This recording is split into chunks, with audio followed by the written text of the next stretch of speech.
کیا نیا پاکستان کیا؟ پہلے تو میں آپ کو کہوں یہ ہم نیا پاکستان کی بات کرتے ہیں، وہ جب بھی کوئی مشکل وقت ہوتا ہے وہ کیمرہ مین جا کے ایک مائک پکڑ کے لوگوں کے پاس چلا جی کیا جی نیا کدھر ہے نیا پاکستان؟ تو لوگ برا بھلا کہتے ہیں کہ جی مہنگائی ہو گئی، اور واقعی مہنگائی ہوئی ہے، برے حالات ہیں، وہ کہتے ہیں جی بے روزگار ہیں، کدھر ہے نیا پاکستان؟ یہ اسی طرح ہی کراچی کے اندر مثلا فلڈ آئے ہوئے ہیں، تو آپ وہ بیچارے لوگوں کے اتنا پانی آیا ہوا، آپ جائیں جی بتائیں جی آپ کے کیا حالات ہیں، تو وہ کوئی تعریفیں کرے گا؟ تو جب ملک کے مشکل حالات ہیں تو لوگوں کے لیے مشکلات ہیں۔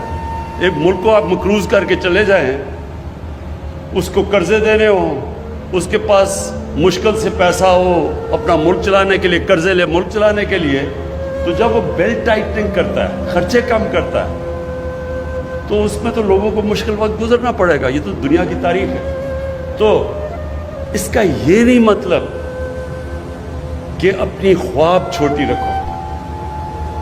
دیکھیں دنیا میں جس نے بھی کوئی بڑا کام کیا ہے اس نے اپنی صلاحیتوں کی وجہ سے نہیں کیا، وہ اس لیے نہیں کہ وہ بڑا پڑھا لکھا انسان تھا،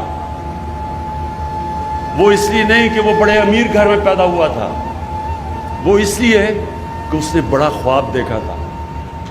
جب ایڈمنڈ ہلری ماؤنٹ ایوریسٹ کے اوپر چڑھ گیا، پہلا آدمی تھا، تو جتنوں نے بھی پہلے کوشش کی تھی وہ فیل ہو گئے تھے، یا وہ مر گئے تھے اور یا وہ ناکام ہو گئے تھے۔ تو اس کی خواب تھی جو اس نے کہا نہیں میں کامیاب ہوں گا، تو ساری زندگی اب تو بہت لوگ چڑھ چکے ہیں اس پہاڑ کے اوپر، لیکن ایڈمنڈ ہلری کو سارے یاد رکھیں گے کہ وہ پہلا آدمی تھا جس نے اتنا بڑا کام کیا۔ تو یہ جو خواب ہوتی ہے وہ ایک انسان کو لے کے جاتی ہے۔ ایک انگریزی کی سیئنگ ہے کہ جج not what a person is, do not جج a person by what he از، جج ہم by what he aspires to be. اس کی خواب کیا ہے؟ اگر میری خواب صرف یہ ہے کہ میں کلب کرکٹر ہی بننا ہے تو میں انٹرنیشنل کرکٹر تو نہیں بنوں گا۔ تو جو بھی اوپر جاتا ہے یہ یاد رکھیں زندگی میں بڑے کام کرتا ہے اس کی سوچ بڑی ہوتی ہے۔ کسی نے سوچا ہی تھا نا کہ انسان کو چاند پہ جانا ہوگا، سب لوگ دنیا ہنستے تھے۔ میری زندگی میں نے بڑوں کو سوچا کہ کیا مذاق ہے چاند پہ جانا ہے۔ کوئی کہتا تھا دنیا ہی ختم ہو جائے گی۔ ہم ایک جنہ باپ کے ساتھ گیا جمعے کے خطبے پہ، وہ مولوی صاحب کہہ رہے ہیں کہ دنیا ہی ختم ہو جائے گی، کوئی چاند پہ چلا گیا۔ تو ہوتے سارے ایسے دیوانے ہی بڑے کام کرتے ہیں۔ جو ہیومن مائنڈ ہے، جو اللہ نے ہمیں صلاحیت دی ہے، اشرف المخلوقات، فرشتوں کو بھی کہا تھا انسان کے سامنے جھکو، اللہ نے کہا تمہیں نہیں اندازہ کہ میں نے اس کو وہ پاور دی ہے، نالج دی ہے جو تمہیں بھی نہیں دی، لیکن وہ ہم پہچانتے نہیں کیونکہ ہماری ایمز ہی بڑے چھوٹے ہوتے ہیں، ہماری سوچ ہی بڑی چھوٹی سی ہوتی ہے۔ سوچ یہ ہوتی جی پاور میں آئے، اپنی شوگر ملز لگا لی، فیکٹریاں لگائیں، پیسہ بنائے، لنڈن میں بڑے بڑے گھر لے لیے، ہماری سوچ اتنی رہ جاتی ہے اور وہ پھر ہم اتنے ہی انسان رہ جاتے ہیں۔ بڑے سوچ والے مہاتر محمد، نیا شہر اس نے بنایا ہے آج ملیشیا میں، دیکھنے والا شہر ہے، جو ان کا کیپٹل ہے، یہ مہاتر محمد نے بنایا۔ تو جب وہ شروع کر رہا تھا لوگوں نے کہا جی فیل ہو جائے گا، اتنا خرچہ کدھر سے آئے گا؟ آج اب اس کو جا کے دیکھیں۔ اور اسی طرح دنیا میں جب بھی کوئی بڑا کام ہوا ہے پہلے وہ بڑی خواب ہوتی ہے۔ تو یہ جب مجھے پتا چلا راوی پروجیکٹ کا، تو انہوں نے کہا جی بڑی پہلے سے سوچ تھی، مجھے پتا تھا یہ کیوں نہیں کامیاب ہوا، کیونکہ جو لوگ یہ سوچ رہے تھے ان کی نمبر 1 پرائیورٹی اپنا ملک نہیں تھا، ان کی نمبر 1 پرائیورٹی تھی کہ وہ کتنی دولت بناتے ہیں پاور میں آ کے۔ وہ کبھی بھی نہیں بنا سکتے بڑی چیزیں، وہ کبھی بڑا کام نہیں کر سکتے۔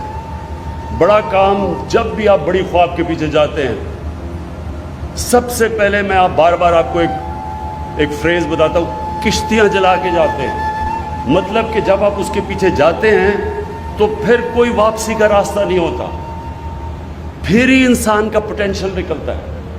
جب انسان فیصلہ کر لیتا ہے کہ میں نے اب یہ کرنا ہے اور کوئی پیچھے کا راستہ نہیں، پھر انسان کے اندر سے جو اللہ نے صلاحیتیں دی ہیں، جو طاقت دی ہے، وہ تب طاقت نکلتی ہے۔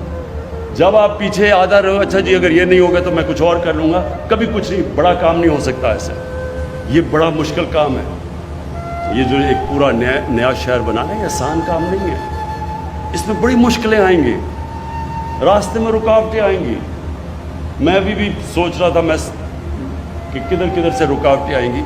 رکاوٹوں نے آنا ہے, لیکن یہ ہم فیصلہ کر لیں کہ یہ شہر لاہور کی بھی ضرورت ہے, پاکستان کی بھی ضرورت. لاہور کی ضرورت اس لیے کہ جس طرح لاہور پھیلتا جا رہا ہے یہ انسسٹینیبل ہے. اس لاہور کے اندر جو 40% لاہور کچی آبادیاں ہیں, کیونکہ ہم نے کبھی سوچا ہی نہیں کہ بیچارے جو غریب لوگ ہیں, جو مزدور ہیں, جو کام کرنے والے ہیں, وہ کدھر رہیں گے. کسی نے نہیں سوچا, کیونکہ ہماری جو مائنڈ سیٹ ہے پاکستان کا وہ ایلیٹسٹ مائنڈ سیٹ رہا ہے. ہم جو ملک اپنا پوٹینشیل پورا نہیں کر سکا, اس کی وجہ یہ کیا ہے کہ سارے فیصلے کرتے ہیں چھوٹے سے طبقے کے لیے. جب یہ ہوا کرونا کا, تو میں نے پہلے دن جب مجھے کہا نا جی لاک ڈاؤن لگا دو, وہ دیکھیں جی اٹلی میں بھی لگ گیا, ادھر بھی لگ گیا, اسپین میں بھی, اور دیکھیں اب انگلینڈ بھی لگا رہا ہے, تو آپ بھی لاک ڈاؤن کر دیں. تو میں بار بار ایک سوال پوچھتا تھا کہ لاک ڈاؤن تو ہم لگا دیں, لیکن وہ دیہڑی دار, وہ غریب لوگ, وہ کچی بستیوں, ان کا کیا بنے گا؟ کسی نے مجھے اس کا جواب نہیں دیا, کیونکہ ان کو فکر ہی نہیں تھی کہ ان کا کیا بنے گا. کسی نے یہ سوچا ہی نہیں کہ جب آپ جو آدمی مزدوری کر کے, دیہڑی کر کے بیچارے اپنے بچوں کا پیٹ پالتا ہے, اس کو جب آپ بند کر دیں گے وہ کیسے زندگی گزارے گا, وہ بچوں کو کیسے کھلائے گا. لیکن اپنا سوچ رہے تھے, چھوٹا سا طبقہ اپنا سوچ رہا تھا کہ میں تو عمران خان تو جناب زمان پاک یا بنی گالا میں آرام سے بڑے گھر میں رہ رہا ہوں, میرے لیے تو لاک ڈاؤن کچھ بھی نہیں ہے, میرے لیے تو بلکہ چھٹی ہے. سرکاری نوکروں کی تو چھٹی تھی, گھر آرام سے بیٹھ جائے, ان کو تو تنخواہیں مل رہی تھی. کسی نے نہیں سوچا کہ اس طبقے کا کیا ہوگا. اور وہی نریندر مودی نے ہندوستان میں اس کا نہیں سوچا. آج ہندوستان میں اللہ کا عذاب آیا ہوا ہے. سب سے زیادہ دنیا میں جو اکانومی گری ہے وہ ہندوستان کی گری ہے, کیونکہ 4 گھنٹے پہ نوٹس پہ اس نے ملک بند کر دیا. بیچارے غریب لوگ, وہ جو دیہاتوں سے شہروں میں کام کرنے آئے تھے, وہ کتنے 100 میل چل کے جا رہے ہیں, بیوی بچے, غریب لوگ بھوکے, کیونکہ وہاں کی رولنگ ایلیٹ نے سوچا ہی نہیں کہ یہ بھی انسان ہے. یہ ہے پاکستان. پاکستان بنا تھا, ایک بڑا عظیم خواب تھا, ایک فلاحی ریاست, مدینہ کی ریاست کے اصولوں کے اوپر, جو نبی صلی اللہ علیہ وسلم نے عظیم ایک خواب تھی وہ, کہ پہلی دنیا کی فلاحی ریاست بنی تھی. غریب لوگ تھے. جب مہاجر گئے ادھر مدینہ, تو کسی کے پاس بڑے تھوڑے پیسوں میں بڑی مشکل گزارا کیا, لیکن تب بھی انہوں نے فیصلہ کیا کہ جو بھی اسٹیٹ کی ذمہ داری ہوگی, اس کے غریب کمزور طبقہ, ان کے بیواؤں, ان کے یتیم, ان کے غریب, اسٹیٹ نے ذمہ داری لی. اور میرا یہ تھیسس یہ ہے کہ اس لیے وہ ایک عظیم قوم بنے. اس لیے نہیں کہ پہلے پیسہ آیا اور پھر انہوں نے غریبوں کا کیا, انہوں نے پہلے فلاحی ریاست بنائی, پھر اللہ کی برکت آئی اور انہوں نے دنیا کی ایک وہ انقلاب لے کے آیا جو دنیا کی تاریخ میں کبھی نہیں آیا. اور چائنا نے, ماڈرن ڈے چائنا نے ہمیں ثابت کر کے دکھایا ہے کہ جب انہوں نے 70 کروڑ لوگوں کو غربت سے اوپر کیا, چائنا بھی دنیا کی سب سے تیزی سے بڑھتی ہوئی عظیم پاور ہے. ساری دنیا اسے خوف زدہ ہے کہ آگے یہ جس ریٹ پہ چائنا جا رہی, یہ کیسے دنیا اس کا سے کمپیٹ کرے گی. یہ ہے ہماری پاکستان کی خواب.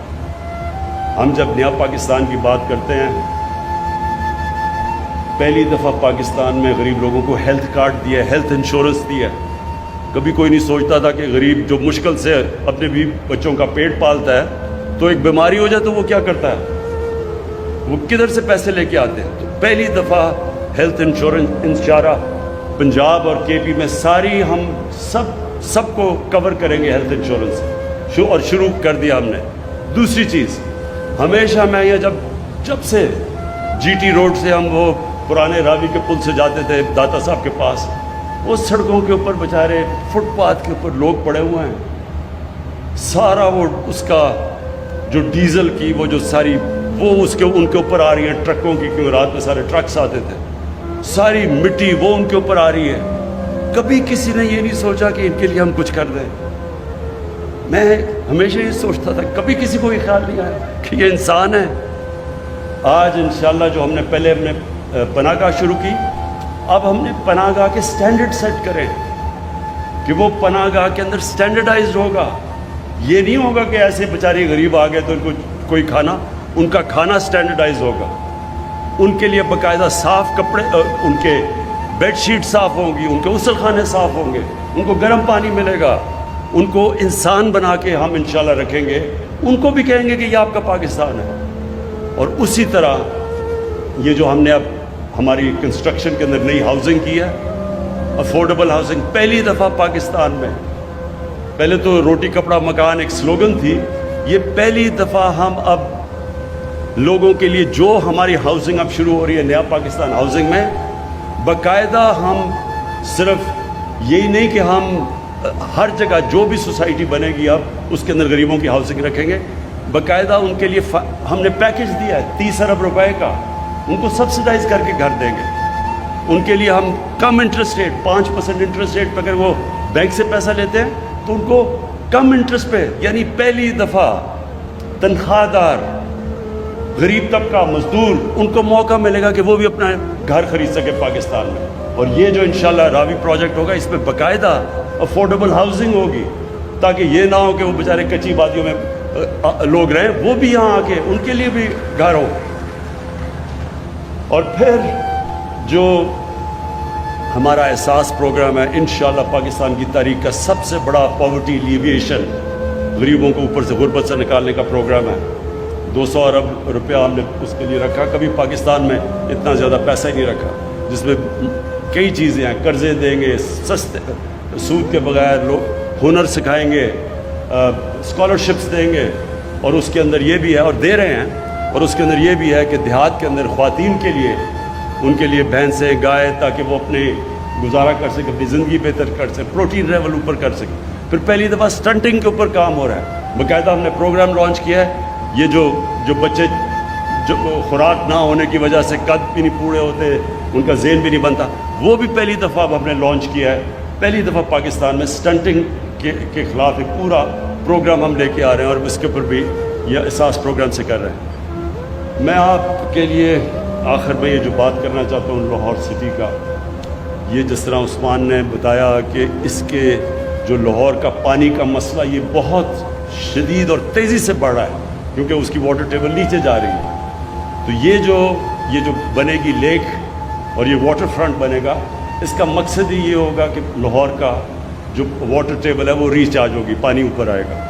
پھر جو سیوریج سسٹم ہے، جو لاہور میں سارا سیوریج جاتا ہے راوی میں، اور راوی سے سارا سیوریج نیچے تک جاتا ہے، اور اس سے اتنی بیماریاں ہیں۔ سپریم کورٹ نے سندھ گورنمنٹ سے پوچھا کہ وہاں کا جو پانی ہے وہ زیادہ تر اس میں آرسینک ہے، یعنی وہ لوگ وہ پانی پی رہے ہیں جس سے مزید بیماریاں بڑھتی جا رہی ہیں، ہیپاٹائٹس بڑھتا جا رہا ہے۔ تو پہلی دفعہ واٹر ٹریٹمنٹ پلانٹس لگیں گے، راوی میں جو پانی جائے گا وہ صاف کر کے بھیجیں گے۔ میں جب شروع میں سنگاپور گیا تو سنگاپور میں جو مین دریا جاتا ہے اس کے بیچ میں سے وہ بالکل کالا تھا، سیوریج تھی وہاں۔ وہی دریا 10-15 سال کے بعد ہم نے دیکھا وہ مچھلیاں تھیں، صاف پانی تھا، انہوں نے صاف کر دیا اپنا۔ تو اس لیے یہ جو آج آپ راوی دیکھ رہے ہیں، اس کے اندر پانی بھی اور آئے گا، اس کے اندر جو سارا لاہور کا پانی ٹریٹ کر کے پھر راوی میں آئے گا، تو راوی کا بھی ریجووینیشن ہے، ایک راوی بھی ایک پھر سے ایک دریا بنے گا، اور کم از کم نیچے جو پانی جائے گا لوگوں کے اندر بیماریاں نہیں پھیلائے گا۔ لیکن اس کا یہ بھی امپورٹنٹ ہے کہ ہم ماڈرن سٹی کے اندر اب ہم اس طرح بنائیں جو کہ جس کو کہتے ہیں گرین سٹی، اس کے اندر باقاعدہ کدھر جس طرح 60 لاکھ درخت اگیں گے، وہ جو ہماری بلڈنگز بنے گی، باقاعدہ سیوریج سسٹم، ویسٹ ڈسپوزل، پھر جو کلسٹرز ہوتے ہیں، آئی ٹی کا علیحدہ جو اب بالکل انفارمیشن ٹیکنالوجی تیزی سے آگے جا رہی ہے، اس کے لیے علیحدہ سینٹر ہوگا، ایجوکیشن سینٹر۔ یہ پوری پلانڈ سٹی اب بننے جا رہی ہے، اور یہ جب آپ ایک ماڈل سٹی بناتے ہیں تو اس کو دیکھ کے پھر باقی بھی شہر اپنے اسٹینڈرڈس ٹھیک کرنے شروع کرتے ہیں. جو لاہور میں ان پلانڈ سیٹلمنٹ ہے انشاءاللہ وہ اگلے فیز میں اس طرف بھی جائیں گے. میں پھر سے عثمان آپ کو اور راشد عزیز جس سپیڈ پہ جا رہے ہیں آپ, یہ پروجیکٹ میں سپیڈ بہت امپورٹنٹ ہے. اس وقت بڑا انٹرنیشنل انٹرسٹ ہے اس کے اندر, نیشنل انٹرسٹ ہے. میں یہ سے آپ سے ریکویسٹ کروں گا کہ جلدی سے اپنی ٹیم پوری کریں. آپ کا پورا آفس فنکشنل ہونا چاہیے. ٹائم کم ہے ہمارے پاس, باہر انٹرسٹ زیادہ ہے اور کوئی ڈیلیز نہیں آنی چاہیے اس کے اندر. اور یہ یاد رکھیں کہ جو بھی پرابلمس آئیں گے اس میں, جب بھی آپ اتنا بڑا پروجیکٹ کرتے ہیں اس میں پرابلمس آئیں گے, لیکن جو بھی پرابلمس ہوں گے ہمارا آپ کا سی ایم آفس بھی پوری طرح آپ کے پیچھے کھڑا ہوگا, اور پھر پرائم منسٹر جو ہمارا پورا ادھر سے پوری آپ کو, جنرل حیدر بیٹھے ہوئے ہیں جو کہ پوری آپ کو فیڈرل گورنمنٹ پوری سپورٹ کرے گی کہ کسی قسم کے آپ کے پرابلمس آئیں. یہ جو ایریا بنے گا یہ سارا یہ پبلک پرائیویٹ پارٹنرشپ ہے. اس میں سارا جو پیسہ آئے گا وہ پرائیویٹ سیکٹر سے آئے گا. صرف گورنمنٹ کا کام ہوگا کہ ان کے لیے فیسیلیٹیٹ کریں, ان کے لیے بیسک انفراسٹرکچر بنا دیں, سڑکیں بنا دیں جو آج آغاز کر دیا ہم نے. اور اس کے بعد یہ پرائیویٹ سیکٹر کی انویسٹمنٹ سے انشاءاللہ یہ سارا پروجیکٹ کھڑا ہوگا. اور اس پہ جو سب سے آپ دیکھتے رہیں گے سب سے بڑی کنٹریبیوشن جو اس میں انویسٹ کریں گے آ کے, وہ پاکستان کا جو سب سے بڑا اثاثہ ہے اوورسیز پاکستانی, بیرون ملک پاکستانیوں کا سب سے زیادہ انٹرسٹ ہوگا اور سب سے زیادہ انشاءاللہ انویسٹمنٹ آئے گی. بہت شکریہ.